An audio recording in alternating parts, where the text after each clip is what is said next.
It's your Tuesday morning, 16th of October. Chilly to beat the band out there, but we were spoiled rotten last week.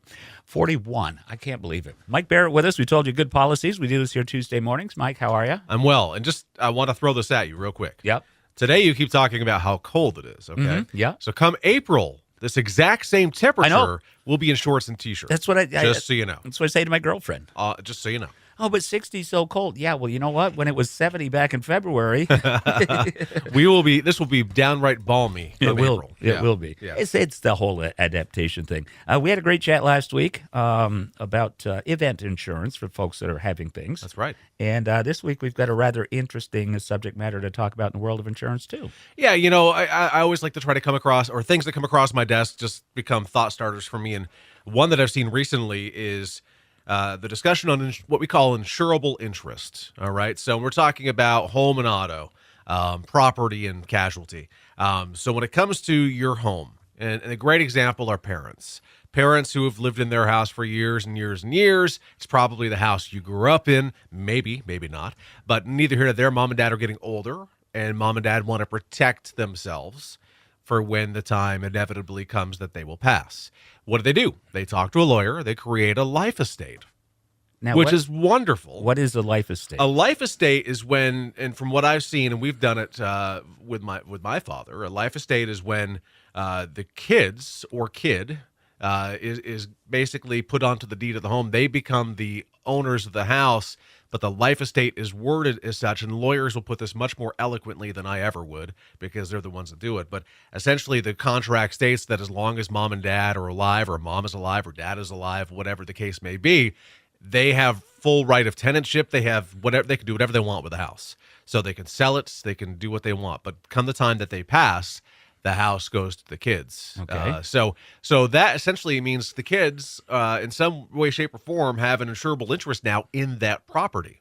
So it's advisable to list the children as additionally insured under a homeowner policy because, let's talk about a liability situation. Somebody becomes injured due to negligence on the property. A lawyer suits up. One of the things a lawyer's probably going to do is look at the deed records and see who's involved with the ownership of the house. And as they start deciphering who is involved, now they find the son and daughter is, owners of the property. They're probably going to try to go after them as well. So your policy should be there to not only protect you, but to protect them in their interest of the property. I just saw the light bulb with a question come up over somebody's head right now listening.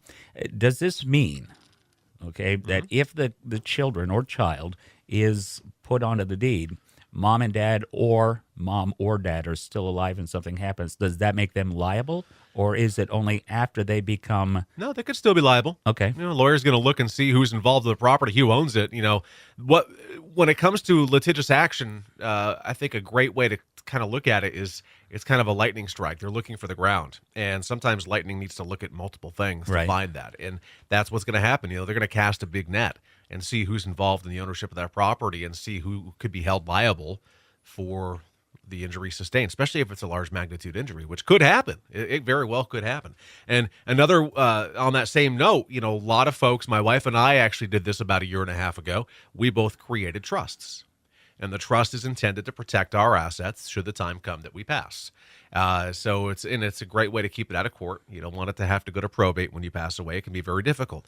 So now my house is owned by my wife's trust and my trust. Well, the trusts are entities and cannot be named insured on our homeowner policy because it's a personal policy, but we listed them as additionally insured because we want the trusts to be protected as well. Okay, so do those that are added on to this insurance, let's use the kids as an example again, if there is a liability, the insurance doesn't cover, that individual policy doesn't cover it, does that then go to theirs? In other words, do they still need to have their own insurance They policy? should. Oh, absolutely. Absolutely. The way that we're describing this is really just to protect them for their interest in the property. So the worldwide liability component, still only mom and dad's, is the named insurance. The children hopefully would have their own home or renter's insurance and would have their worldwide liability from that policy. But in regards to the ownership of the property and the negligence that could be, pointed back to them, that's just a good way to protect it. Well, this goes back to, I think it was 2 weeks ago, maybe 3 weeks ago, when we were talking about your life changes, so do your insurance needs. Yeah. So obviously, as mom and dad are getting older, you yourself are getting older, it can reciprocate. Right. These are the things you need to consider. Right. And oftentimes what happens with us is mom and dad don't call us or nobody calls us. And we hear at the time of death, hey, by the way, I was owner of that property for 25 years. And we go, really? For 25 years, we didn't know you were. We only insured mom and dad, So the key thing here, and this is a good endpoint really for this morning, is that when things change, as you just mentioned, you need to make sure your insurance changes with you. And I'm talking everything: email address, phone number, mailing address, physical address, name change, Age. We got your age. We know your age, Right. but marital status as well. I come across, and we've talked about this in the past, a lot of folks who either get married or even separated or divorced, and nothing has changed in their policies. And that's a missed opportunity, especially if you've become married and can add a vehicle and add a partner to it on a policy versus being on your own. So We'll definitely touch on that again, but if folks want, they can go to your YouTube and your Facebook page and go back a couple of weeks. We title these, so you get a kind of a rough idea on both pages, YouTube and Facebook, of what our previous discussions have been. And if you're suffering from an insomnia of any great shape or form, this is the cure. And there's plenty there, huh? All right. So tell them how to get in touch with you. You can give us a call, 748-5224. Visit our website, thebarrettagency.com. And as we just discussed, we're on Facebook and YouTube as Barrett Insurance Agency, plus Google. Google has us too. And Magic 97.7. That's Tuesday right. mornings, 8:35. That's right. We're here every week. So you got your coffee, ready to head into the office? Yes. Got your snow tires on? No. I like a challenge. Don't feel alone. A guy who did tires for 15 years doesn't have his snow tires on. I guess I got to put a quarter in the I just jar. don't want to be in the all-season tire club on the side of the road when the first snow comes.